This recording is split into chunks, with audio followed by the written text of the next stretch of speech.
Hey Bergie, I'm so excited to chat with you today. You've done not one, but two reality shows in the last year or so. How has life been for you since joining the reality TV world? Yeah, actually, that's kind of a crazy question because, I went from one show to the next so fast. So I would say, that was really crazy because I did two shows back to back. And then it was like, do I wait for the next show or do I start my life again back home? And I was in that transition period as well with like, I was a Dairy Queen manager. I quit my job because I also just graduated undergrad. I wasn't planning on being a Dairy Queen manager the rest of my life. So I did Love Island, did Traitors, went home because it's like, okay, am I going back to physical therapy school? Am I going to try to do social media? Because I actually had no idea how much money you can make on social media, and I thought it was a lot more than what it actually ended up being. Like, Mhm. if you have 100,000 followers, you can maybe make $1,000 a month if you have your engagement. But I probably am making about $500 a month. So it's an extra $6,000 a year, but it's like that's not livable at all. $6,000 maybe covers most of your rent. Not most of your rent, but it covers a lot of your rent. So I ended up going like, all right, no TV shows are coming up, so I'm gonna go back to physical therapy school, and that way I can make $80,000 a year, and then maybe do a show. Hopefully in the future, I'd love to do Big Brother, Survivor in the future. Wondering why I'm talking to you as I've only spoken to Big Brother alums. So I hear that you're a big Big Brother fan. So how did you get into watching Big Brother? So actually, because of you, because before I went on Traitors, the cast got leaked as I was at the airport, and you were giving me all the tips on the people that were playing Big Brother on Traitors, and you told me everything about Dan. You told me everything about Janelle. I think you also watched the challenge because you were giving me advice on CT and bananas. So that was kind of funny. I was like, I don't think I should be getting this information, but there was so many people because the cast got leaked, which it shouldn't have, but it did. That were getting DMs from their fans. Like, I guess you're a fan of mine, so I was getting DMs from you. But Tamara also, the cast got leaked early, so then Tamara was getting notifications. Don't trust Dan. So a lot of people already had like the tip, like, oh, we should not trust Dan because he's like Big Brother legend. And But now Tamara and Dan have that podcast. yeah, now they have the talking or not. It's not talking traders. It's a big game podcast. Yeah. I think. Yeah. So where was I going? Oh, but so I got really close with Janelle, and you told me to get close with Janelle. She's someone that's very loyal, and as long as she's not a traitor, she'll be your best friend. And that's what ended up happening. And so I get out of this Traitor's Castle, and Big Brother season 6 happens to be on Netflix. So I was like, that's Janelle's first Big Brother season. So then after that, I kind of became a Big Brother fan. Right now, Taylor and I are going to watch Big Brother season 7 coming up. Like that's the next one we want to watch together. I want to watch Big Brother season 10 with Dan. I also want to watch Big Brother 14 is on my to-do list, but Big Brother 26 has been awesome so far. So you watched season 6 in full? Yeah, in full. And is that the only one you watched? Did you watch? You didn't watch 25 last summer. No, I did not because 25 was still going while we were filming Traitors. Hmm. Yeah, I don't remember if I told you this. I told you that Dan was going to be a traitor, but I actually called it like right when the cast got revealed. All three of them. I said to my followers, I'm like, it's going to be Dan, it's going to be Parvati, and it's going to be Phaedra. I don't remember if I told you it was all three of them, but I Yeah, definitely told you Dan. you told me Dan. You're like, watch out for Dan. And so, and I know other people got the tip off for Dan. And it kind of sucks because I was trying to give him like the benefit of the doubt for the first however long, but he was just not giving any information, which really held him back. And it's like, if nobody got the tip, would Dan have done as good? I don't know. I really don't know. Because I think Larsa got the tip. MJ, like, there's so many people that knew Dan was going to be a danger in the game. He's going to be a traitor. So it just didn't work out in Dan's favor. And that's why I hate when I see people online saying Dan's not a good traitor. It was just like, he didn't have a chance. Like going into the game, winning Big Brother almost twice. So have you met any other Big Brother or any reality alums in Minnesota? Yeah, there was one that I think was on Janelle's season as well, but he was from Minnesota. I think he's a journalist, but I forget his name. So let's get into Big Brother 26. So who are your favorite house guests this season? Well, Tucker, obviously, just because of how hard he was playing the game. I knew he wasn't going to win. When you're playing that hard, there's no chance for you, but it's so entertaining. I'm going to say Angela as well, Mackenzie, Leah. Who else would be? T-Core's playing a great game. And I think I like Chemo, but like I don't think he should win right now. I think those are kind of like top players this season. I'm trying to think of anybody else. Matt was an early boot, so I have really nothing to say about Matt. I kind of liked, was it Kenny? He was a police officer. Yeah, Yep. I liked Kenny, but it kind of sucks that he didn't want to stay in the game anymore. Because like I think he was a really good asset to the cast, and it sucks that he gave up. I didn't. Yeah, and I would thinking like we won't say who I don't like. We'll keep that all clear. You only didn't name a few people, so Yeah, I like. Yeah, this is a great cast. There's it nothing wrong with is. the cast. So I know you just fully caught up with the season. Do you have any like hot takes or anything? I don't think I have any hot takes. It's going to be interesting to see where the season ends up, especially with who's going to get put on jury like next and how bitter they're going to be when they get out and who they're going to vote for. I think it's going to be really interesting when we get to the final three. Does anyone on this cast remind you of yourself or anybody that you played Love Island or Traitors with? So I think Tucker reminded me a lot about like Peter playing the game too hard, too fast. I think, there is a good balance between waiting to play and then playing too hard, too fast. I think Peter got stuck in that trap too. Like once we did the whole shield play against Dan, it was like, oh crap, now we're a threat to everybody's game in here. They can't trust us whether we're a traitor or faithful, we're gonna get banished. And we kind of just knew it. Like at that point, it was just like everybody was looking at us and we were the biggest threats in the house. And it was just like, there's nothing we can do besides get eliminated at this point. So let's just do as much damage as we can. And that was kind of our goal. So that reminded me of Tucker, just playing the game too hard, too fast. Because like once he got what was it, when he was trying to take Quinn out with Cedric, like that was an awesome game move. But at the same time, Quinn can stand up and say, I will guarantee you guys, I will put these guys up next week. I'm going to be the HOH. So that sucked because at the same time, it'd been awesome to see him get out like that power, but it didn't work out that way. So if you remember back to premiere night, the house guests were given the option of voting a 17th house guest into the game. Most of them voted no, some of them voted yes. Would you have voted yes? Were you someone that's in the mind of, oh, that's another person I need to beat? Or what is your thought process on that? Yeah, I actually really I remember I was sitting there on the couch watching it and I was going, would I let this person into the house right now? Like I was feeling very conflicted about it. I was leaning towards no, and then Cam said something I think that was really important. He said something like, I don't think I would get along with this person, so I'm going to say no. And I think that's a really good way to go about it. If someone was up there and I was like, I could really get along with that person, and I think they would be a part of my alliance, I might say yes.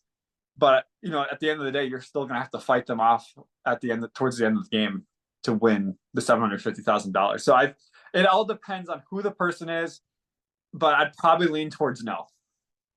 Could you tell from like a 1-minute video though if you're gonna like them or not? No, so I'd probably say no. What do you think of the AI theme this season and the AI arena?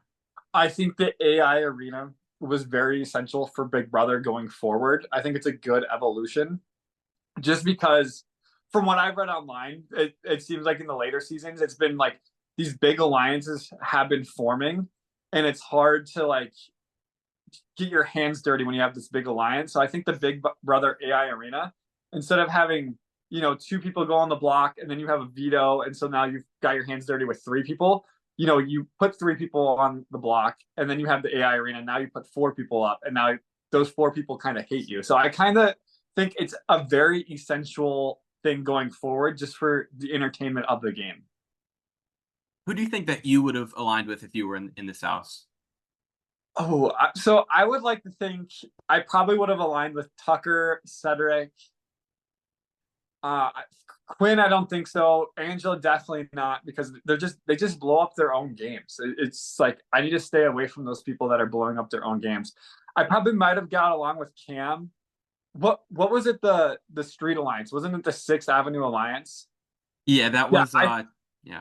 Yeah, I think that would be like the alliance that I would want to be a part of. So it would have been like a Seventh Avenue Alliance this year if like I was there.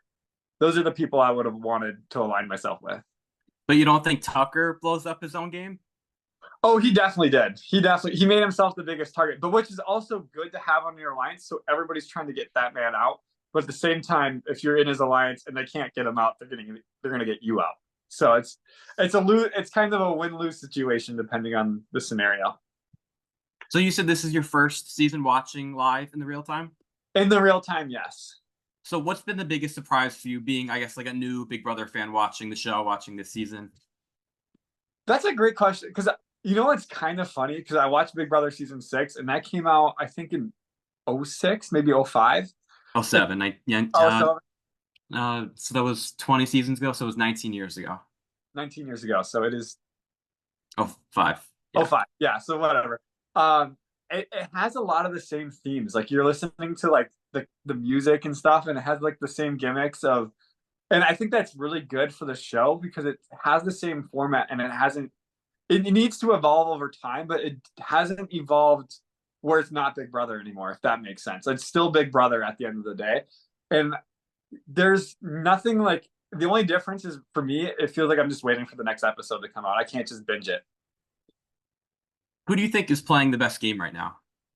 Ooh, um, I think Leah was playing a really strong game. I also think T Core was. I don't think people really view her as a threat, and she was moving Big Brother players as kind of chess pieces for her. So I think T Core is definitely up there for one of the best games. I think Leah and Mackenzie for sure because a lot of these alliances this year have blown up themselves. Like, and Mackenzie didn't go into an alliance and get blown up. Like the people, like if you included Angela in your alliance, it blew up like the next week or the next episode. It was just insane to watch because you had the collective, and then the very next episode, it's Angela walking down the stairs and she just blew up the collective, and it was just like.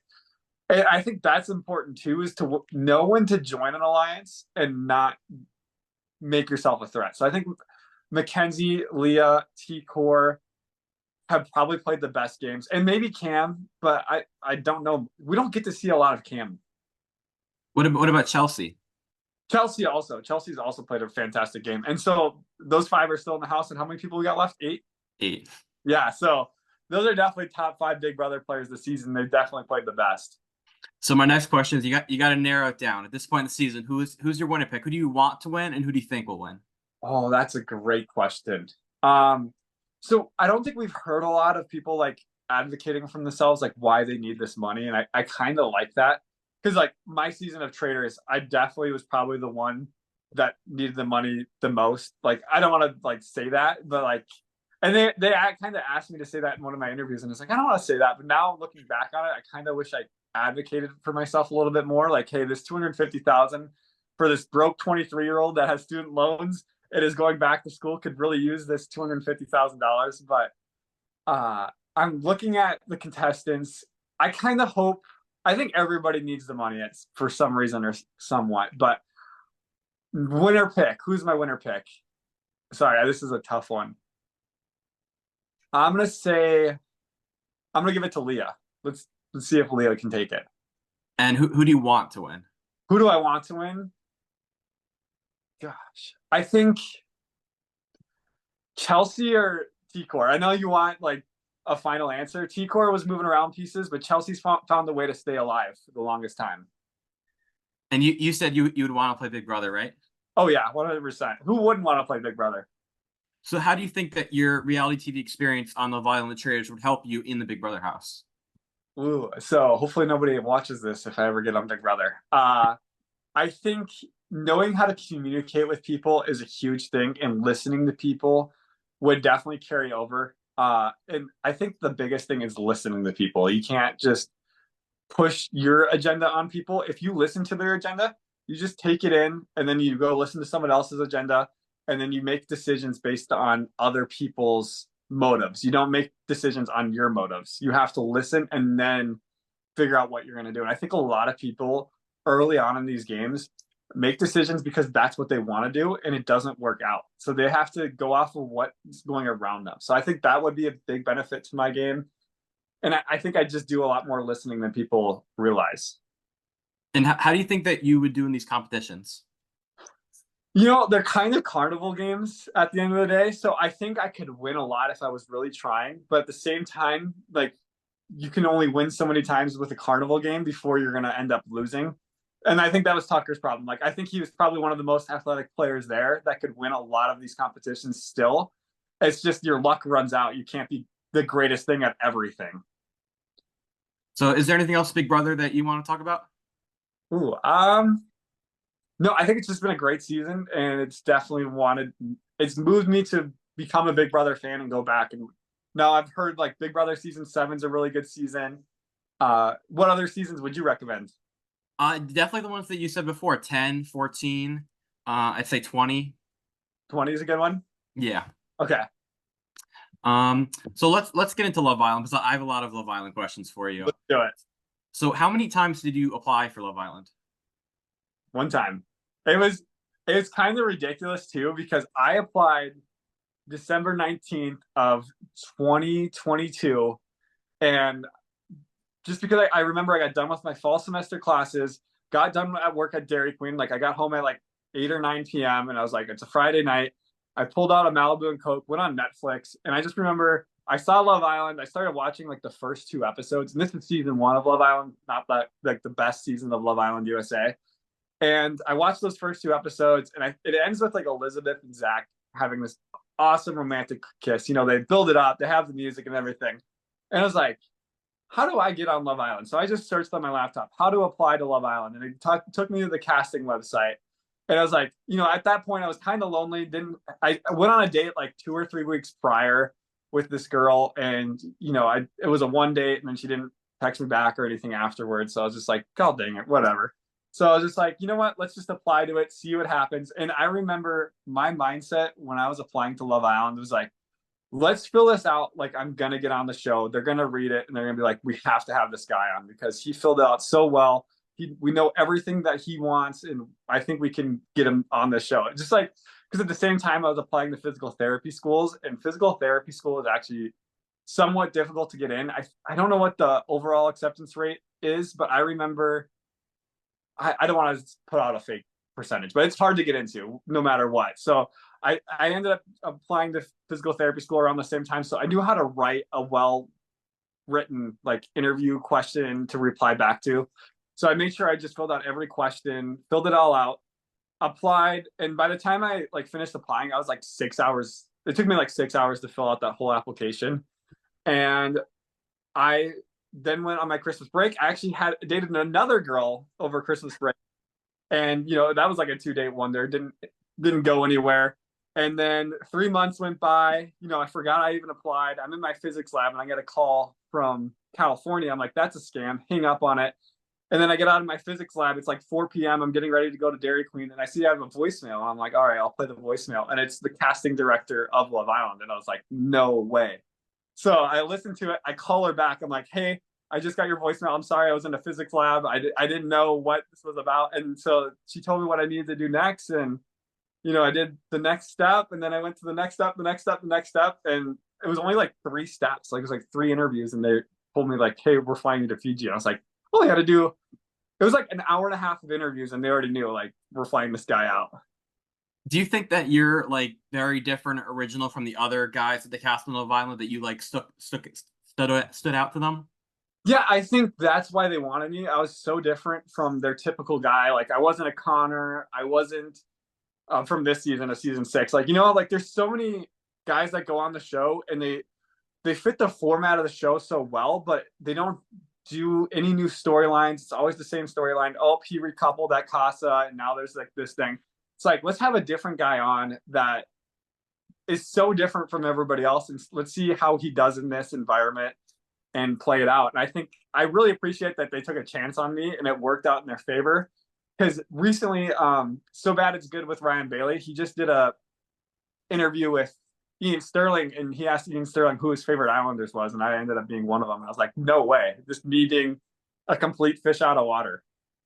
And do you think that they also partially cast you because of your job? So your job was what, Dairy Queen manager, and I think Big Brother, they cast a lot of people because of their different job title. Like Lisa, she was a celebrity chef. So do you think that your job title has anything to do with it? Because they like casting based on job titles. Yeah, no. So that's a funny story actually. So I remember I was in one of my interviews, and I I worked as a Dairy Queen general manager, and that requirement was like I only had to work like 30 hours a week to get the amount of money that I was promised. So I would work like 30 hours a week. And then the other 10 to 15 hours, I was like working 45 hours a week while I was an undergrad. And a lot of people don't think I worked that hard, but I worked really hard for everything I have in my life. But so I was working 15 hours as a personal trader. So when I was doing one of my interviews for Love Island, they're like, so you work at Dairy Queen? And I'm like, yeah, but I also work as a personal trainer at a gym. And they're like, we have a lot of personal trainers. So you work at Dairy Queen, right? And I was like, yeah, at Dairy Queen. And I never brought up personal training again because they had already so many personal trainers on Love Island. They're like, we don't need another personal trainer. Be the Dairy Queen general manager. So I picked up on that in my interview. So I was like, don't talk about being a personal trainer. Be the Dairy Queen general manager.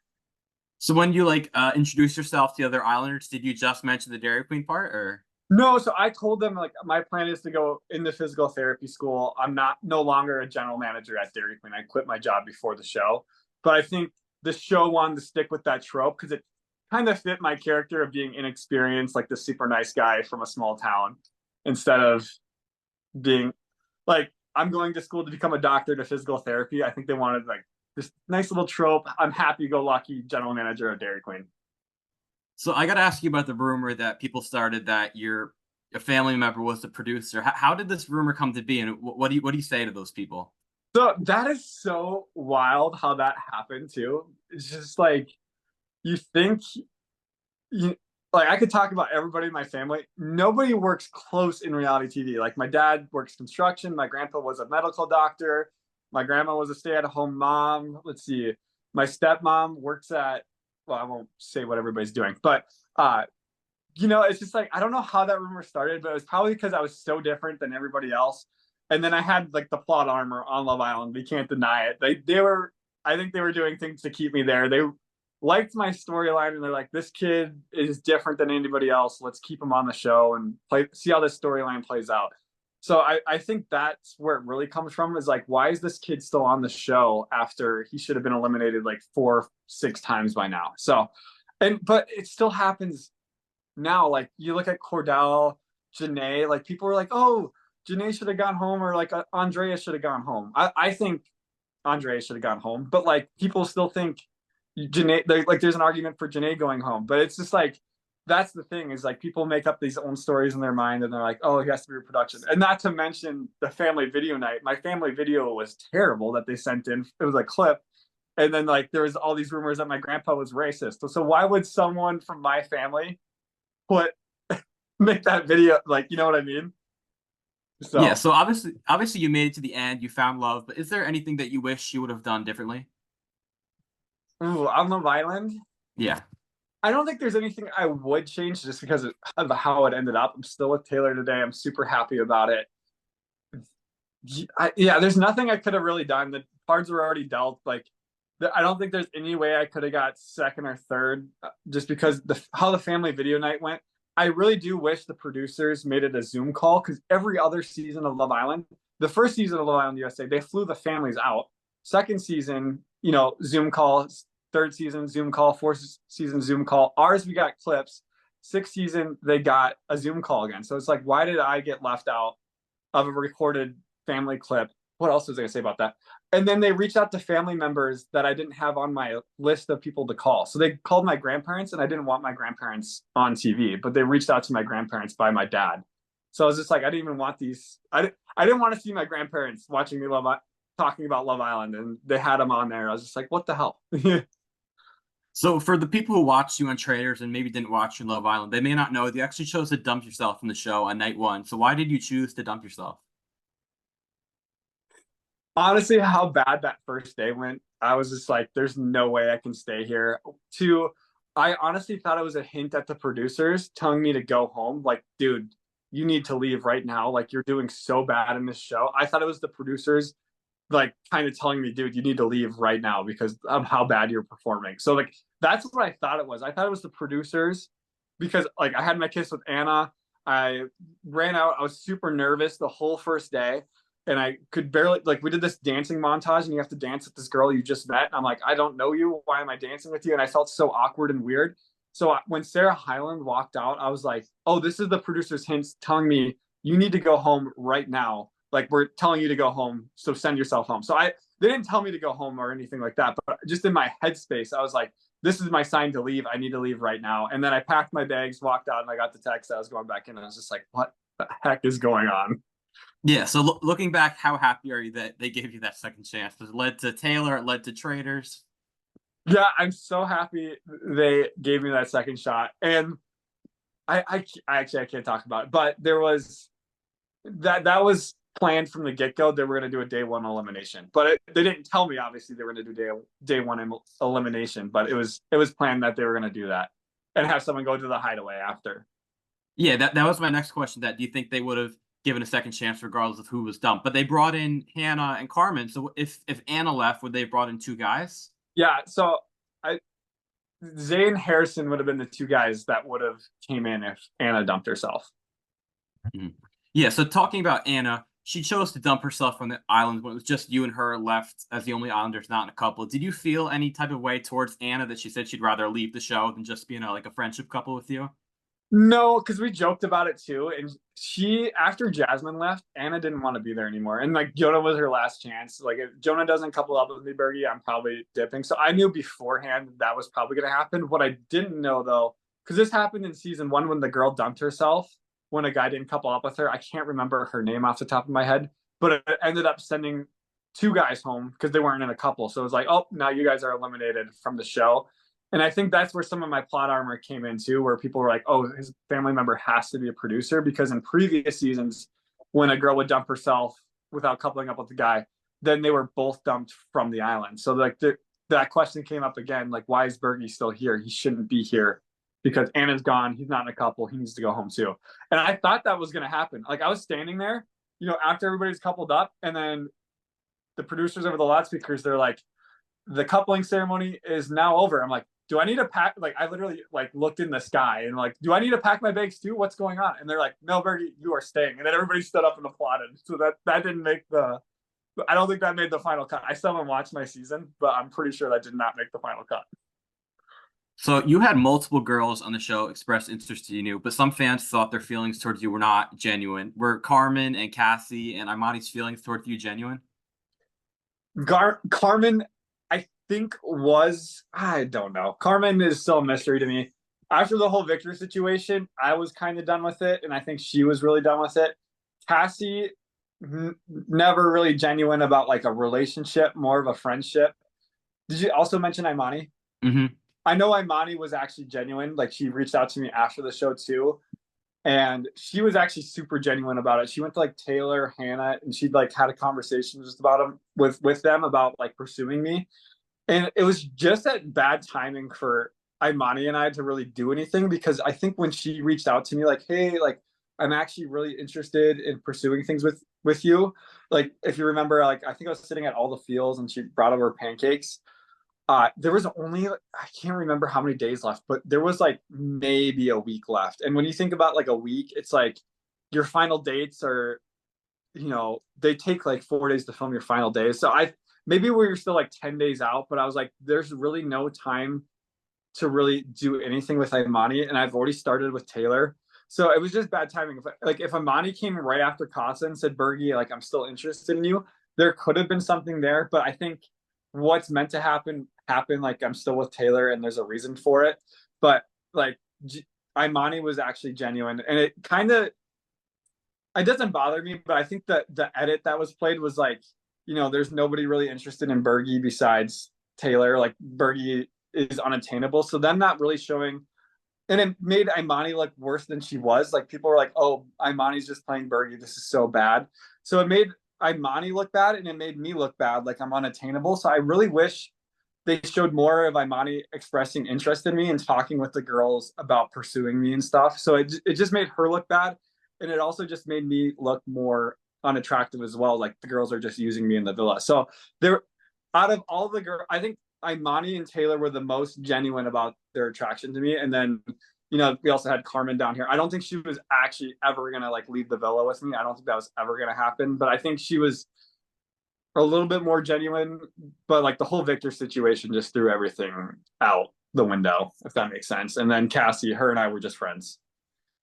Were you surprised at all by the final four results with Hannah and Marco winning and Cassie and Leo second, you and Taylor in third, and then Carmen and Kenzo in fourth? Yeah, so I thought Leo and Cassie were going to be fourth, because I have no outside perspective about anything going on. Just because of like everything that happened in Casa Amor, like Leo was making me mad in Casa, and I don't think they showed any of that too, because I was like having a conversation, I'm like, dude, why are you having sex with another girl while you're in a couple? Like I understand, like talking to somebody and bringing them back, but going about it this way is just going to piss a lot of people off, and you're going to find yourself out of the villa. And I also thought Keenan and KK were going to have a chance at the Final Four as well, until I didn't realize everything Keenan was doing, because I would just have conversations with Keenan, and I have a conversation with KK here and there, but like I had no idea what Keenan was doing in his other conversations with other women. So then that made me understand why he didn't make it. But inside the villa, I was like, oh, I was kind of shocked Keenan went home over Leo and Cassie, because Leo actually had sex with the girl.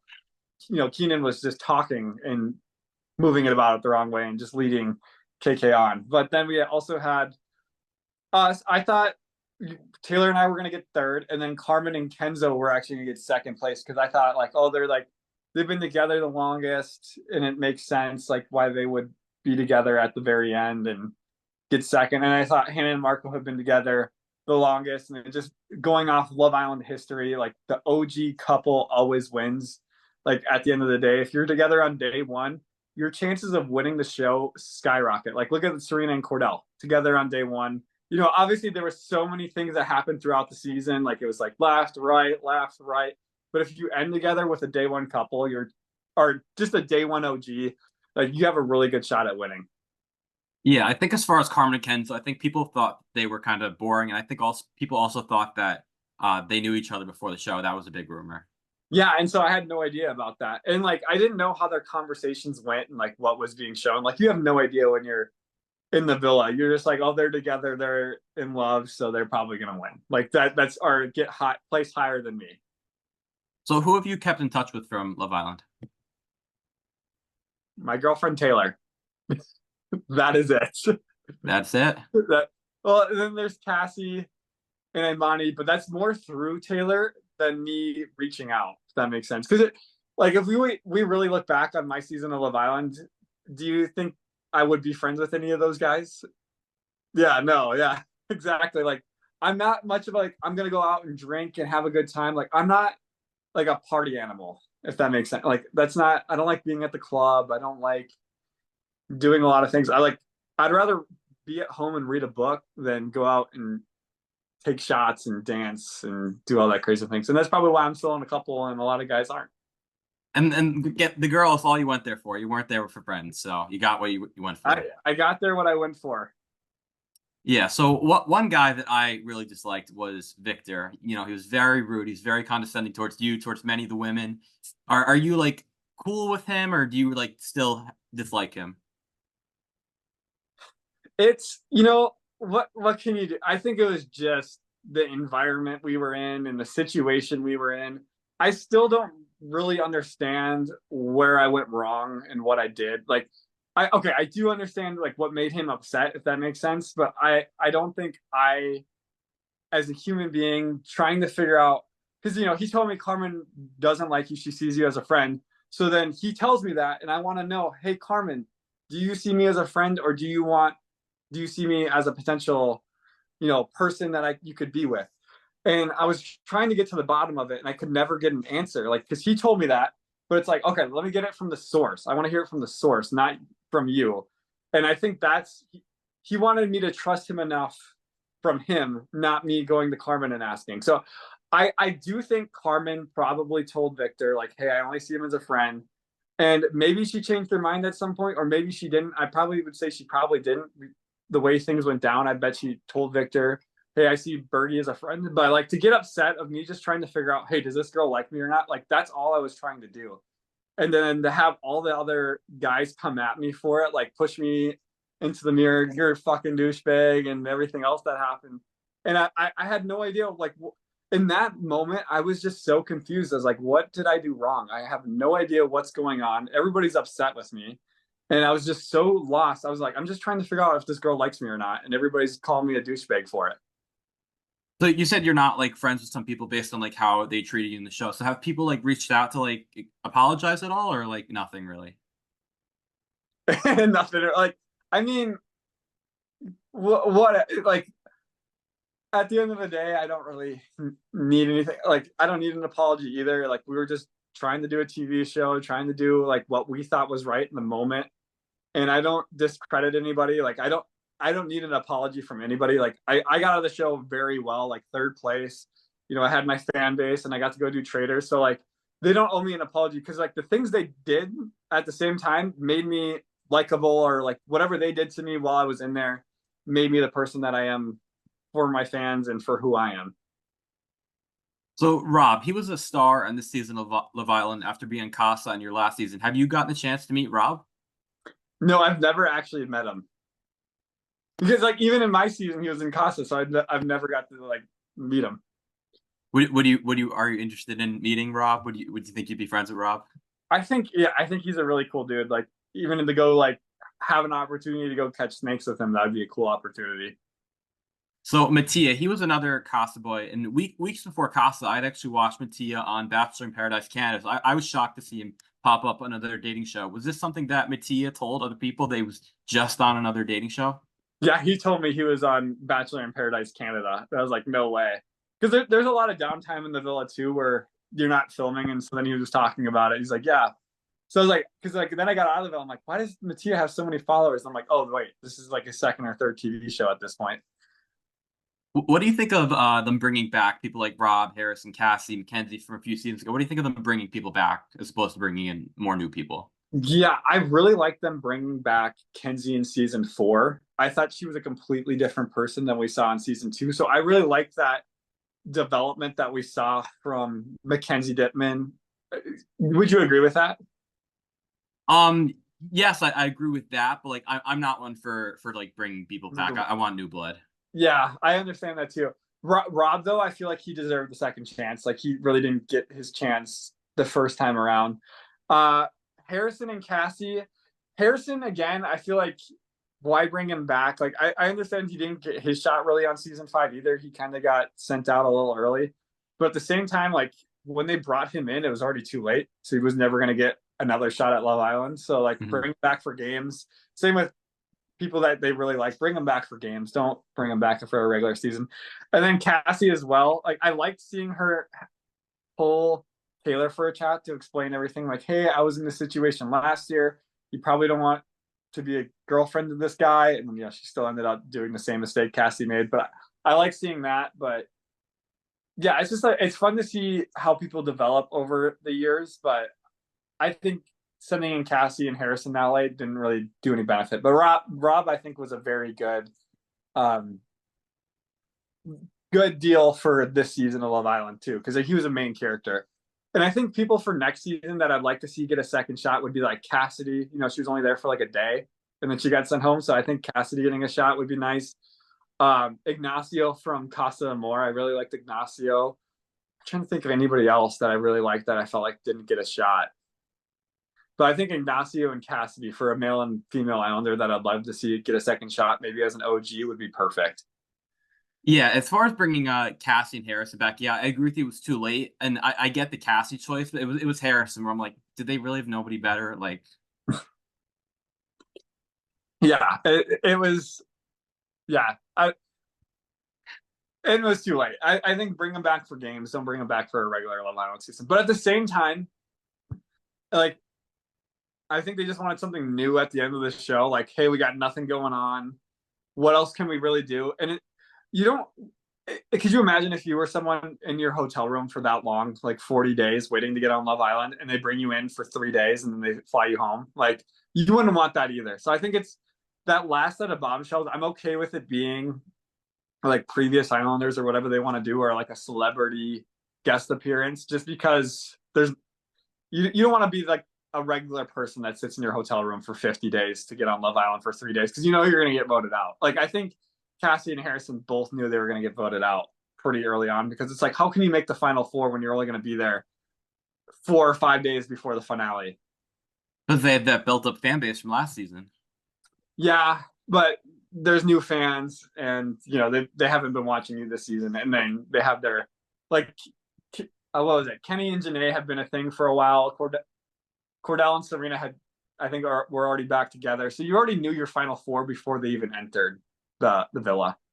And this season was much bigger than your season was, as far as people watching.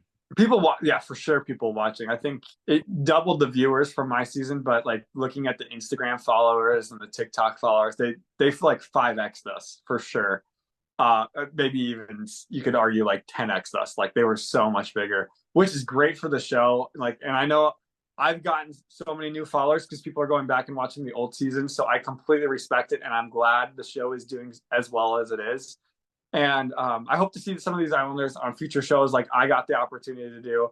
But I also really want to see new people on Love Island next year. I don't want to see the same people, but I do want to see some of these Islanders on Love Island games.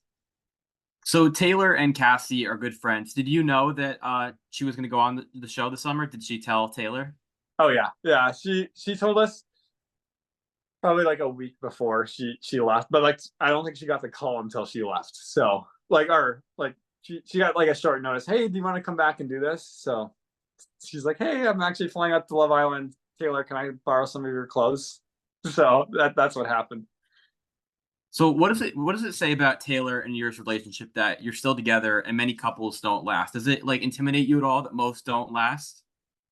No, because if you I would say so many more guys on Love Island are so much different than I am. Like they're your players from clubs. They love to like just have one night stands and move on to the next person. So I'm not like that. So it doesn't really intimidate me because I'm just a different typical Love Island guy. So, and I hate seeing people what like Reddit threads of people saying like, "Oh, I'm watching Love Island right now, and now I'm worried about my guy cheating on me." I'm like, your guy that you're with right now isn't a Love Island guy. He's a normal dude. So don't freak out. So you were such a star in Love Island that NBC had to have you back immediately. What was the turnaround between leaving for Fiji from Love Island and then getting on the plane to go to Scotland for Traitors? August 28th to September 19th. It would be like the turnaround. They asked me before I got on my flight back home. They're like, before I even got my phone back. So I get out of the villa, sleep, wake up. Hey, Bergie, you have a meeting at like 1 p.m. Go meet with the execs. And then I was meeting with them. They're like, hey, you did a great job. Would you like to go do another show in like 3 weeks? And I was just like, that's perfect because I deferred for your, while I was in Love Island, because earlier I told you like I was planning on going back to physical therapy school, and Love Island was going so long that physical therapy school was going to start before I even got back. So I was like, I can't do two places at once, and PT school is so much harder. If you miss like 2 weeks, you're done. Like there's no way you're going to catch up. And I know that now being in PT school, I'm like, holy crap, I've done 2 weeks now. And I'm like, I am so far, like I'm not behind, but I'm like, holy crap, I have so much schoolwork. But so I deferred for a year. So I had no idea what I was going to do next. And I was like, okay, let's see how this social media stuff does, this TV stuff. Cause I went from one show to the next. So I'm going home. Like I'm calling my dad. I'm like, he's like, what's your plan when you get home? Like, what are you going to do for work? I'm like, I'm actually going to Scotland in 3 weeks and I'm going to go do another TV show. And he's like, no way. And he's like, what show? And I was like, I'm going to go do the Traitors. And he's like, no way. We were watching that in between your Love Island episodes with Sari. So my dad watched season 1 before I went, before I even told him I was doing Traitors. It was like one of his favorite shows the past summer. So I ended up, flying to Scotland 30 days, but like with everything else going on, I had an apartment in North Dakota, apartment in South Dakota. I had to do all this application for Traitors. Like they make you do therapy. I had to do Love Island therapy to make sure I'm mentally sane after getting out of the villa for 41 days and being recorded 24/7. There's so much stuff you need to do. And I had to buy outfits. They're like, please like have a Scotland vibe to you. We want you to be like the jock from Scooby-Doo, like a high school football player. So, like that pea jacket, that was kind of me going for like a high school kind of look in a murder mystery. When they asked you to do the Traitors, did you know, like when they asked you what the Traitors even was? No, I had no idea. And did you still say, yeah, sure, I'll do it. It's a show. Like I told them 80% because I still hadn't had my phone back. I have no idea if people hate me. Like, why do these guys want me on Traitors? Like, what is the thing behind it? So I was really taking my time. I told them I'm 80% in, and then they called me a week after I got back home, and they're like, Bergie, are you gonna do it? And I was like, yeah, I'm gonna do it. So what was your favorite part about filming in Scotland? definitely the missions. The missions are absolutely spectacular. I loved almost every single one. There was a couple I absolutely hated, like the one with like, what's the name of the woods? What was it? What's the name of the woods? what's on the round table? Like, is it a moon or is it Yeah. a sky? Because you can't even like I don't even think you can see it unless you're like on top, like standing on top of your chair because it's right in the middle of the table. But and that's something I wasn't looking for because I was looking like at game wise, like who are the players, who's the first murdered, who. So I really didn't like that mission. And then, but yeah, my favorite thing in Scotland filming was the missions by far.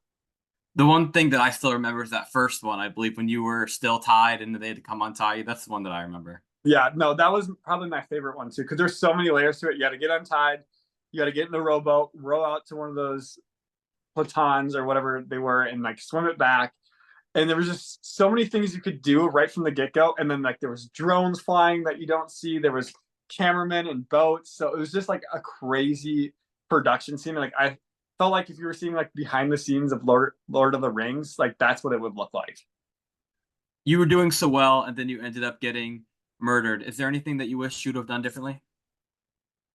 Yeah, I shouldn't have aligned myself so much with Peter, especially with that shield play, because after I survived murder with the shield, there was no coming back. Everyone knew I was a faithful, and that pretty much told the traitors, like, okay, everybody knows Bergie's a faithful. We pretty much have to kill him at this point because there's no questionable doubt that he's not a traitor. Because you have to have a little bit of suspect on you to keep going in the traitors. Otherwise, it's like you're not going to get a vote on the round table, and there's no reason to keep you around. Like if you want to get people out that are gonna, if you're a traitor, you want to murder people that aren't going to get any votes at the round table. Like you want the most suspicious people around you, so that way you can kind of throw them under the bus instead of you under the bus. And it's like nobody could ever like pull off saying, "Bergie, you're a traitor," and I'm like, I survived murder. Like how am I a traitor? And you were probably someone that people didn't think was a traitor, and you still got as far as you did. So Yeah, which is pretty impressive. But Max and Sandra actually really thought I was a traitor. Sandra was convinced I was a traitor. Even when I did the shield play, Sandra was one of the only players that still really thought I was a traitor. Like she stood up. They cut this from the shows, but she stood up and says, Bergie's a traitor. He's just trying to trick us. Like the other traitors told him to do this, and they recruited somebody last night. And so like Sandra was convinced I was a traitor. when they did the recruiting, if they recruited you, would you have accepted it? No, I was too involved in the Peter Pals. Like I really thought the faithful are gonna win, but yeah, because I'm like, okay, guys, if we just reject the recruitments, we can win this. Like, and like that was Peter and my, or Peter and I's mindset. Like with John said he wouldn't accept it, so we got like people together that said they wouldn't accept it. Like we got Kevin to say it. I think Trishelle would have accepted it and backstabbed us, but I think we had like 4 people saying they wouldn't have accepted the letter. So it's like, okay, like they can try to recruit us and we just say no. And then, we keep it going, but, didn't work out that way. When the cast got leaked, was there people on the cast that you knew them from their previous shows, or did you not know anybody? I didn't know a single person, which is kind of crazy because I wasn't so much in the reality TV world. And I think it's funny that they call us celebrities and it's like, these people don't need the money, the $250,000. And it's like, some of us do, like, not all of us are like millionaires. There's, like the housewives, they probably don't need the money, but like, I need the money. So like, don't call me a celebrity. You're not the only one in student debt. Yeah. So how was it to go from a more romantic focused show like Love Island to a strategic and cutthroat show like The Traitors? I absolutely loved it. Like Traitors was so much more fun to film than Love Island, and probably because it was more of my atmosphere. And I remember, so the cast got leaked, and I'm like, oh, I want to see what everybody's saying about me. And I was getting like the worst of the worst of it. Like Bergie shouldn't be there. Bergie's gonna get so tricked and manipulated. Like, and I was reading all of that before I went, and I was like, I need to prove all these people wrong. So if like you ever watch it back, like I'm always saying, like I don't want to be manipulated because it was all that those posts before I went, and I read that right before I got on my flight. So like the whole 8-hour flight, I'm sitting there thinking about what everybody was saying about me online, saying I'm gonna be this manipulated kid by Dan Giesling or whatever.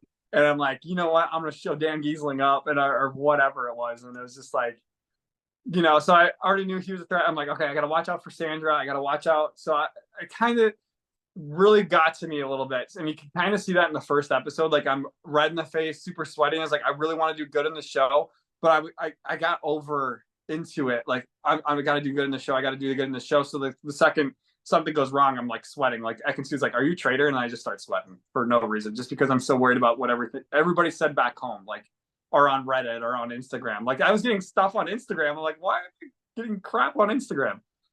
And I was out there defending you, and I like you mentioned earlier, I was helping you, so you did your thing. Yeah, I remember. I remember it was like the Challenge USA Insider or something. They said GamerVev. What? GamerVev is the account. And was that the one saying Bergie's going to do so bad on it, and everybody was making fun of me? They weren't the only ones. They weren't the only ones, but I remember seeing you like commenting and like, Bergie's going to do just fine, and then, like there was this laughing emojis. Bergie's going to do terrible, blah blah blah. And it really got to me. But what can you do?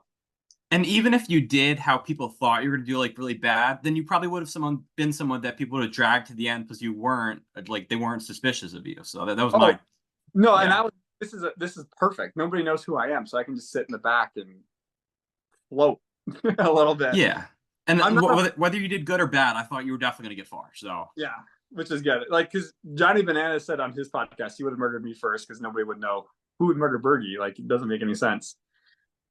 And some people, when they come off Traitors, that they're very like messed up from the show. Did your experience on the Traitors make you more paranoid about people in general, or were you able to leave the suspicions behind after the show ended? I think I easily left that behind. There was I was playing a game. Like I played Among Us so many times. Like there's so many like Mafia as a kid. Like I was just playing Mafia. I was having fun playing Mafia. But the only difference was there was $250,000 on the line, and I didn't win it. Maybe it's different for Traitors, but I know Cody from season 1 that he came off the show and he was really messed up after the show.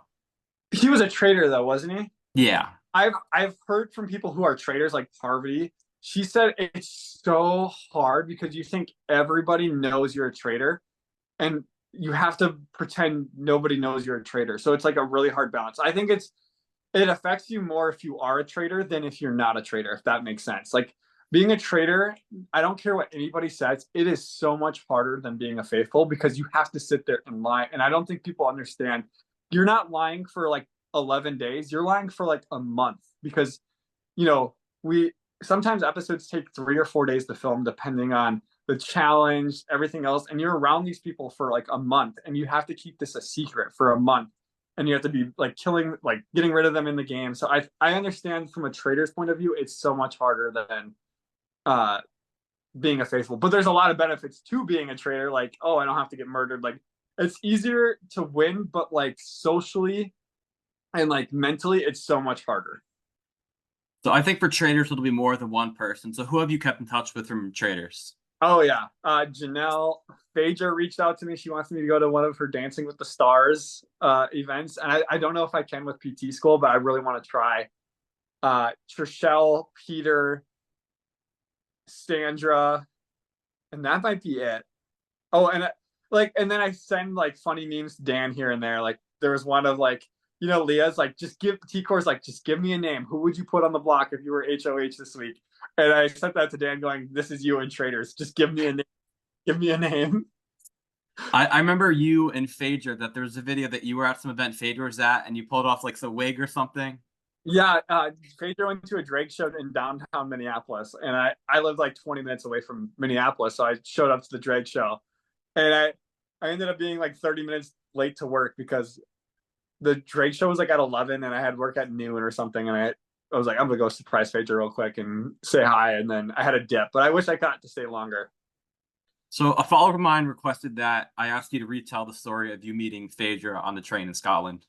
Okay, so no, we met in Amsterdam on the plane. So I think people have heard this story before, and I think Phaedra's been out there and she said it as well. But I'm getting on the plane. I'm like, okay, I can't let anyone know I'm going to Traitors. Like I can't, like it's highly like NDA, like like Marvel, like where they send like, don't tell anybody what happens at the end of Endgame, and you see like Tom Holland and he's like revealing all the like leaks and stuff. He's like, oh shoot, I shouldn't have said Spider-Man's in space. So I'm like really trying hard to let nobody know I'm going to it was already out there though. It was already out there, but like I knew. Yeah, for people that know. But like I'm just trying to hide in, and then I like put my bigs up because I didn't recognize Phaedra either. Because like I looked at it and I looked at like Survivor, Big Brother, Like those are the threats in the game. I wasn't worried about the housewives, even though I did think one housewife would be a traitor. I really thought that, and Janelle kind of says it like everybody's saying like someone's got to be a housewife. I was saying that I'm like at least one of these housewives have to be a traitor. They're not going to do 2 seasons of the traitors and not have one housewife not be a traitor. But anyways, okay, so I'm getting on the flight and I'm sitting. So Peacock, obviously they fly us super nice when you go out and do a TV show. Okay, Love Island, they made me fly in the back of the plane. But for Traitors, I got to sit in the front of the plane, which was super nice. But I'm sitting next to Phaedra, but I'm already like seated in my cockpit. And I see she comes up with this big bag. I'm like, oh, do you need help getting that up? And I help her get it up. And then I sit back down. She sits next to me.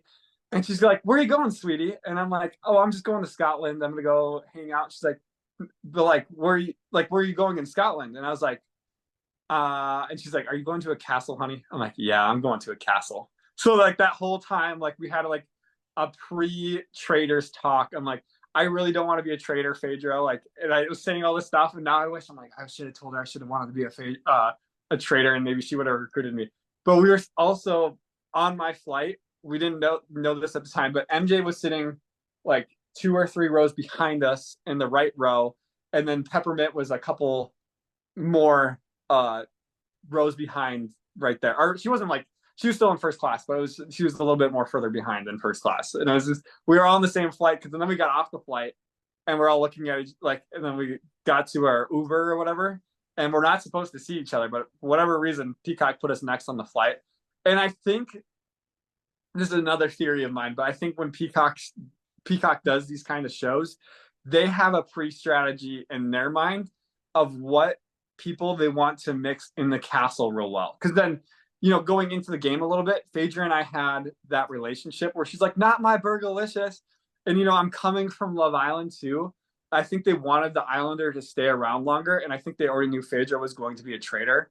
So they wanted Phaedra to keep me around to like kind of advertise Love Island in Traitors as well. So we had that like pre-built relationship where she wouldn't murder me first night, if that makes sense too. That's my theory. I don't know if that's real, but like that's one of my theories. Like Peacock does some pre-strategizing with flights and making sure maybe there's pre-relationships going into the game. Do you know if any other people had like run-ins before going, or was it just you and her got lucky to catch up before? Yeah, so Phaedra and I got really lucky, and I actually really hope Peacock wasn't expecting like another Andy and Sari moment. I think they might have wanted that too, where we get Phaedra and I get to the end and then she backstabs me. But I really hope Peacock wasn't wanting that. But I did hear that Sandra and Kevin were on the same flight, and I don't think Kevin was in the cast leaks because Sandra said she was searching up Asian Olympic powerlifter, Asian Olympic. Like she was trying to figure out who Kevin was. And then Peter was also on the same flight with Sandra too. And she was searching famous pilots and she found Pilot Pete. So I know there was some other people on the same flights but I don't think they built the relationships like Phaedra and I did. Did you know about the Sandra and Parvati tension? Did they squash it really quick? Yeah, I didn't really know the Sandra and Parvati tension, but whenever I had conversations with them, they were like super nice to me. Besides when Parvati became a traitor, which is kind of funny because I was having conversations with Parvati before she became a traitor, and she was super nice to me. She's like, "Oh, I won Survivor when I was 24." I then went and bought a gym back home, or like she bought some like a business gym, maybe Pilates or something like that, back in California. And I remember having that amazing conversation with her. And then like the whole first day of filming and the first 3 days of filming before the traitors were like really selected, before she got the recruitment letter, our conversations were super nice. And then all of a sudden, Parvati's demeanor switched a little bit when she became a traitor. And like then I was hearing rumors that Parvati was trying to throw me under the bus too, of like Bergie's a traitor. Like in the catapult challenge, she was trying to tell Sheree that I was a traitor, and Sheree told me that. So then they cut this out of the show. But if you remember when I got murdered, or if you go back and watch it, I'm like, I can handle confrontation better. That this was the moment that I was talking about in my head that didn't make the cut. But I was talking, there's two things with Parvati. So like after the catapult challenge, I'm sitting in the library and Parvati walks in. I'm like, hey Parvati, I hear you're telling people that I'm a traitor. And her and I just start going at it. and that never made the cut. But I was like kind of proud of myself that I was starting to hold my own ground in confrontations like that. I was like calling people out when they were saying I was a traitor. And then I also like called her out during Janelle's banishment. That never made the cut as well. So would you play the Traitors again? Oh yeah, if they asked me back, I'd say, when are you flying me out? Would be the question. And would you want to return as a faithful, or would you want to be a traitor? Ooh. Um, I think it doesn't matter next time I go. I would obviously love to play as a traitor. I don't think I could do as well as a faithful. But I also don't want to say I want to be a faithful either, because if people are watching this, then people would know like Bergie's a faithful and the traitors would just murder me. So I think the best way, like I would love to just play my own game next time. Like don't play Peter's game, don't play somebody else's game, play Bergie's game. What does Bergie want to do in this scenario? Don't do something I don't want to do. And I would want to play it to my fullest ability. I think I could get out of there. Obviously, I think I had a winning strategy last time I went in with like finding a traitor, being friends with them. And I really tried with Phaedra, but it's the whole shield play really screwed up my game. Like it was great to like, Dan, you are absolutely 100% a traitor. And I think it made great TV, but at the same time, it blew up my game. And not to mention, I think I could have maybe been saved too if we didn't have the sacrifice ceremony. If you remember the sacrifice ceremony, I think that screwed up my game. Like, I think I could have still. I was never going to vote against Phaedra until the final fire pit. I remember Peter and Trishelle really wanting to get Phaedra out. I'm like, I'm not voting Phaedra out. She's my traitor angel. She's going to keep me around until I want her out. And I'm like, I'm not getting Phaedra out until the final fire pit. Like that was my mindset. Like I'm never going to vote for Phaedra. And I thought Sandra was a traitor too. So I was like, the next person I was going to vote Parvati out, and then I was going to really push for Sandra. And I think I could have probably got Phaedra to vote with me, and maybe we could have got like MJ and Sheree, and that would have been 4 votes on Sandra. We would have got Sandra out of the game because Sandra also thought I was a traitor, so that would have benefited my game. And then I don't think I would have gone for Phaedra yet because she probably would have recruited someone after Parvati got out. But this is going on a whole different tangent. Yes, I would play traitors again. I think it would be fun to play as a traitor and just see how well I could do. I definitely think I would be an entertaining traitor. Whether I do really good or really bad, we can laugh at it. If I do really bad, if I do really good, that's awesome. Nobody thought I could do really good. So I would do the best that I can. And I think no matter what, it'd be great TV. Look at Bergie. He's like so red in the face and he's a traitor and everybody knows it. Or he's a faithful, or I play a really blinding traitors game. Nobody thought I could do it. And I pull off like the greatest scheme ever. And I somehow figured out how to be a good traitor. Or I'm like just a really good faithful and I get murdered again or whatever happens. But I think it'd be really fun to play again. As far as the cast, did you prefer season 1 where it was like half celebrities and half civilians, or do you prefer like the all celebrity version? Would you want to see all like civilians?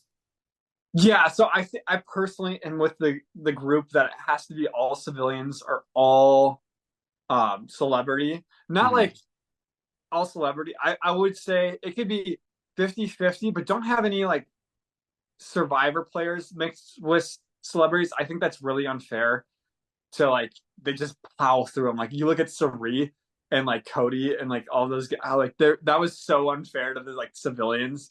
But because I think Sari played a good game, but I think it would have been different if it was all celebrities as well. But I think if like the housewives were to play with regular people, I think that'd be great. And I do want to see 2 traitor seasons a year, 1 celebrity, one regular people. I think that'd be fun to see kind of the difference. Because I know people are online complaining about, the money too. It's like these celebrities don't need money. Obviously, I need the money. Like, well, I'm in student loan debt, but like I shouldn't say I need the money, but like I want the money. But there's also regular people out there that also want the money. And it's just like your odds of winning traders isn't going to change how good you're playing, if that makes sense. The more you want the money, it's not going to change how well you're playing traders and like what you're willing to do. Like, obviously you might be willing to do more things, but like Peter was playing the game so hard. Like we all want to win. Like, if you think the all-star celebrity cast doesn't want to win, no, we wanted to win. Like Janelle, like she was like calling out Sandra. She was so mad when she left. Like she was furious. Like we all have like a winner's mentality. We want to do whatever it takes to win. And I think that's what's nice with an all celebrity cast too. It's like everybody is here to win. Like Dan was so mad. Like he felt like he stated like he felt like he let everybody down, even himself. Like he was so mad that he didn't win. So it's like I don't like seeing posts about like celebrities aren't playing hard for the money. Like, no, we're giving it everything we got. We want that money, but not even that. We want the win. What was the biggest lesson that you learned from playing the Traitors that you think could help you in any future reality competitions? Don't care what people say on the internet. That was like the big thing because I was so worked up about what people were saying about me on the internet before I left for Traitors. Like all of the hate that I was getting, and like Bergie's not going to do good. He's going to get manipulated. He's going to do this. He's just going to make it to the end and get the money stolen from him. That bothered me so much, and it affected how I was playing the game in Traitors. So I really do hope, like, obviously I'm going to apply to Survivor. I'm going to apply to Big Brother. My contract with Peacock is up, so now I can do other networks.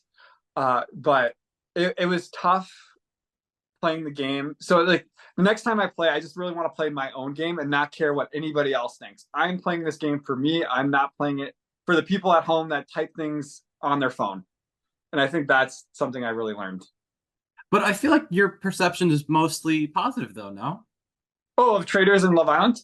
Yeah, just Or in general, how people feel about oh you right yeah, now. but like before I left for Traitors, I that bothered like because I didn't, you know, pre-Traitors, people thought I was just going to get manipulated and be this sideline character, you know. So now it's all good, but like before going in there, everybody was like, "Oh, Bergie can't do anything," and it's like, you know, I had some highlight moments with the Graveyard Challenge, surviving murder with the Shield because I was yelling at Dan around the castle, and they didn't show that too. Like, your name is on my chalkboard. Like I was following him around the castle, yelling at him that his name was going to be on my chalkboard.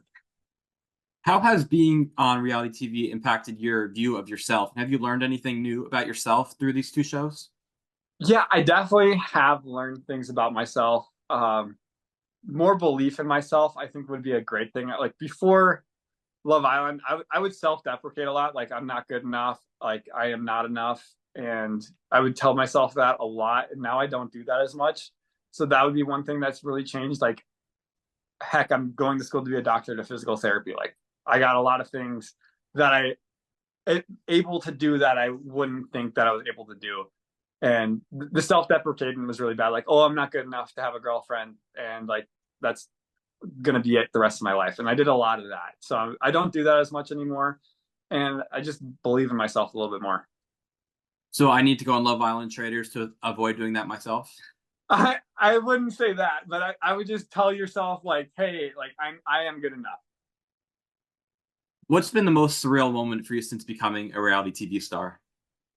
Surreal moment. Is that so? What is surreal? Like, if we were to define that, would it be like, oh, I am actually someone that's been on TV before?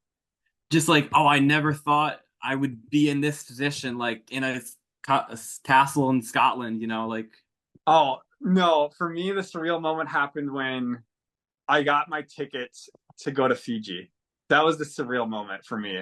And it sounds so stupid, but for me, I'm someone that's never left the country, so I got a passport for Love Island, and that was a crazy moment for me. And it's like when I was getting the passport, they didn't tell me like, "Hey, you're on Love Island yet." So like getting the passport was kind of cool, but it's when and then they sent me a what was it? It was a STD test from California. I was like, no way, I got mail from California. This is so cool.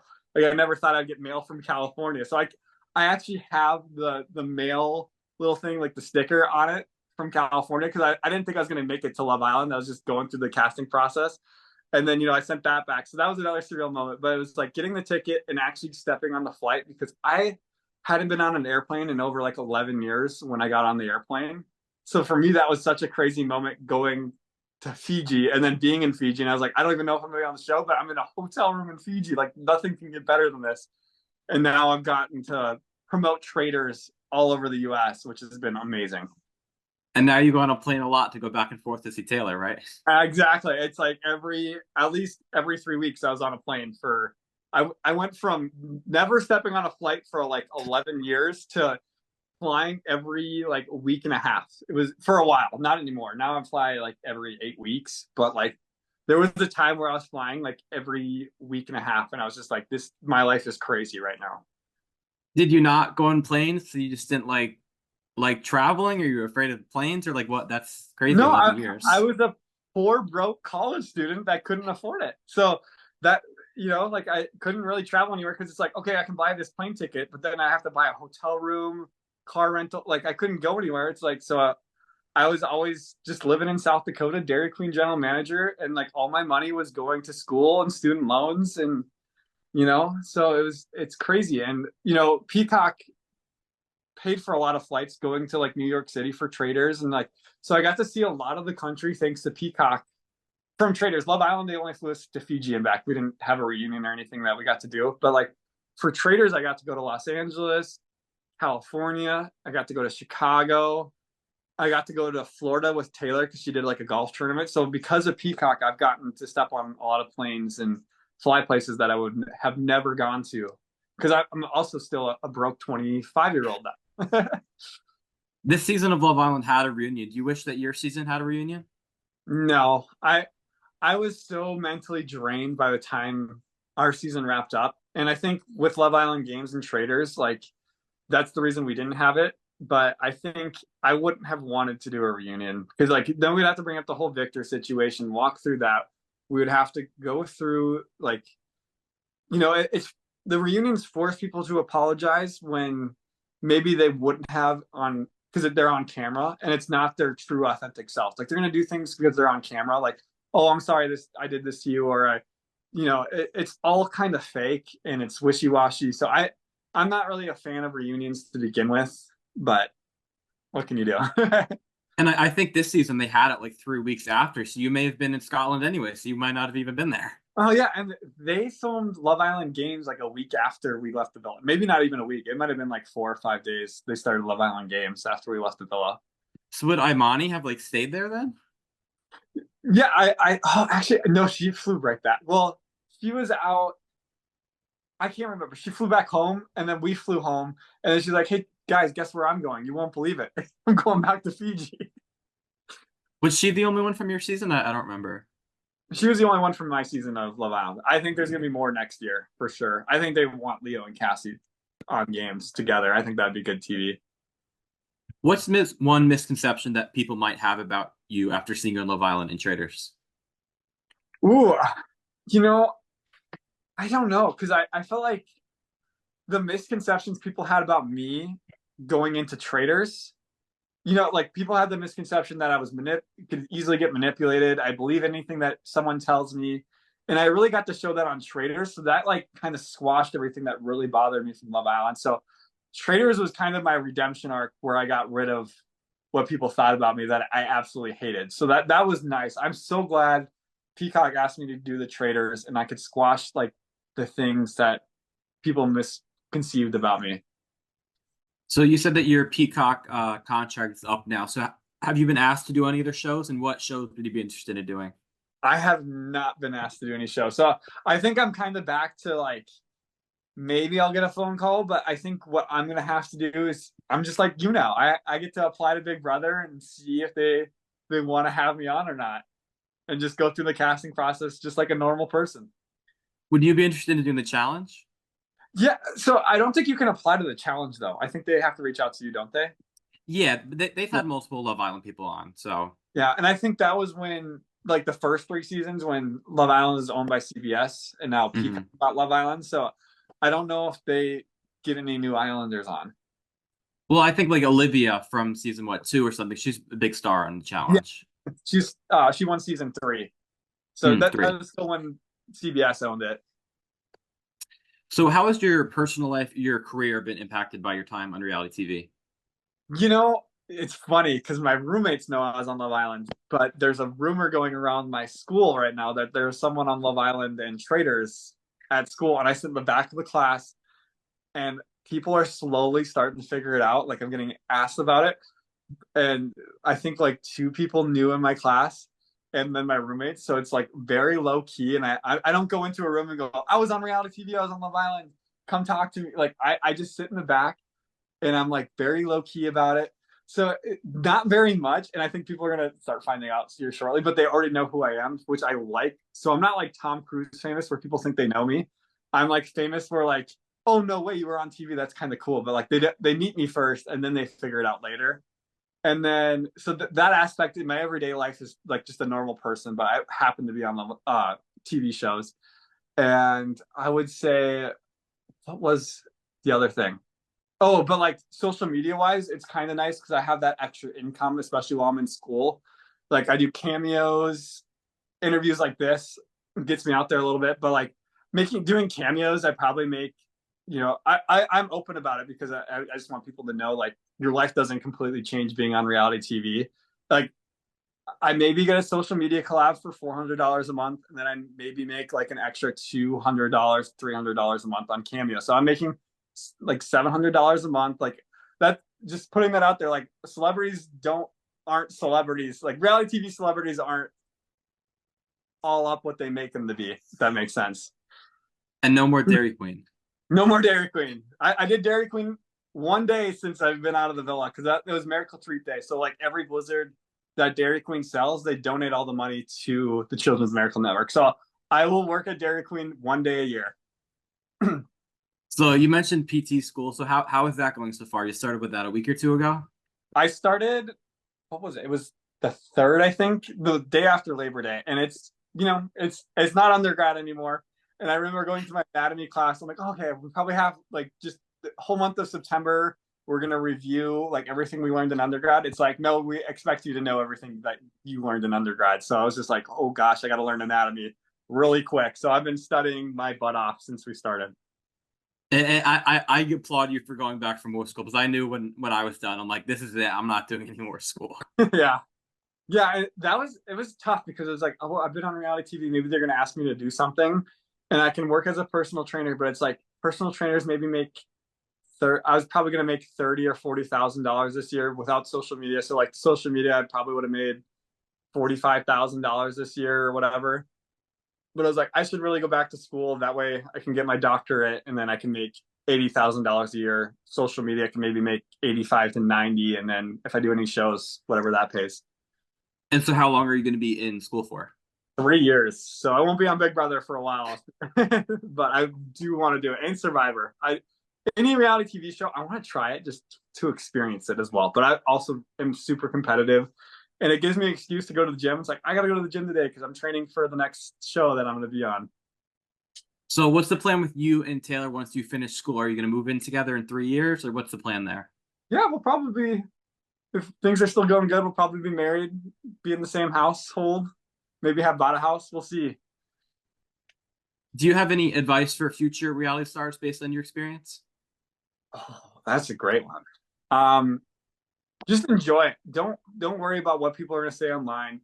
They don't know what you've gone through in like the villa or the castle or wherever you're at. Don't worry about what they're saying online. Just go out, enjoy your experience while you're there and make the most of it. Because you don't know if you're going to be there for a day. Like when I was in Love Island, I'm like, that was the worst day of my life. So I'm super glad I got the second chance, but just make the most of it and have as much fun as you can being on reality TV. And earlier in the year, you started your own YouTube channel. So when should we expect to see more Bergie content on YouTube? I was actually gonna really try to do like a Love Island reflection this weekend, and I just got caught up with schoolwork and everything else going on. I do want to do like weekly YouTube content. It's just I don't have the time right now, but I think one day I'll pick it back up because I do have some really dedicated fans that want to see everything that's going on in my life, and it's just hard to like be able to do that with everything that I have going on right now because it's like I'm talking to you for an hour and a half. Like, I don't know how long it's been, but like, then I got to go study physiology, anatomy, kinesiology, essential skills, motor skills tonight still. And I got to, work out tomorrow at 6 a.m. And then I got to go to class from 8 to like 5. And then I got to go home, make dinner, and then study again. So it's just like, I don't have the time right now, but it's something I really want to do. Your Love Island reflection is basically this. So you did that. Yeah. So Taylor and Cassie, they also started their own YouTube channel, their podcast, and it was put on pause because Cassie went on Love Island. Will that make a return soon? It's actually not going to. I think Cassie doesn't really want to do the podcast anymore. So Taylor, she did give it the rights to Taylor, and I think Taylor's just kind of figuring out what she wants to do with it now. I'm telling Taylor she definitely needs to do something like maybe have like a career profession on. Like if imagine that you interview a police officer one week, a doctor, like it's so interesting hearing different career fields. And I think she could do something really interesting with having a podcast. It does suck that, well, and I don't blame Cassie for not wanting to do it either, because it's like, if do the things that you're passionate about, like my YouTube channel, obviously I want to do it, but I'm more passionate about getting my doctorate in physical therapy than having my YouTube channel right now. And doesn't KK also live in Texas? Like could they get KK on instead of Cassie? I think yeah, she could probably do that now that you say it. But you know, it all depends too. I don't know what Taylor wants to do because she, you know, she has the ownership of the platform, and I don't know if she wants to like rebrand it with KK because you know they only got like 4 or 5 episodes in, like my YouTube channel. I didn't pick it up so much, but I think that's up to Taylor. I think she could definitely do it with KK if KK was down to do it. Because also KK needs to have the mindset like, hey, I'm going to do this every week. At least dedicate 2 to 4 hours of my life to this every week. And if KK is not there, then why bother? You know. And do you have any upcoming projects or events that you'd be excited to tell your fans about? No, I'm sorry, guys. YouTube channel, hopefully, maybe a YouTube video. I'll post it on my Instagram when I do one. And if you guys want a cameo, I try to make them like 3.5 minutes, 3 minutes, probably minimum. I do the best that I can with it and say, let's go, make sure to yell that in there. But yeah, no upcoming projects at the moment. All right, Bergie, thank you so much for giving me so much time. It was a pleasure to finally do this, and I'm looking forward to seeing what you do next. All right. Thanks, Josh.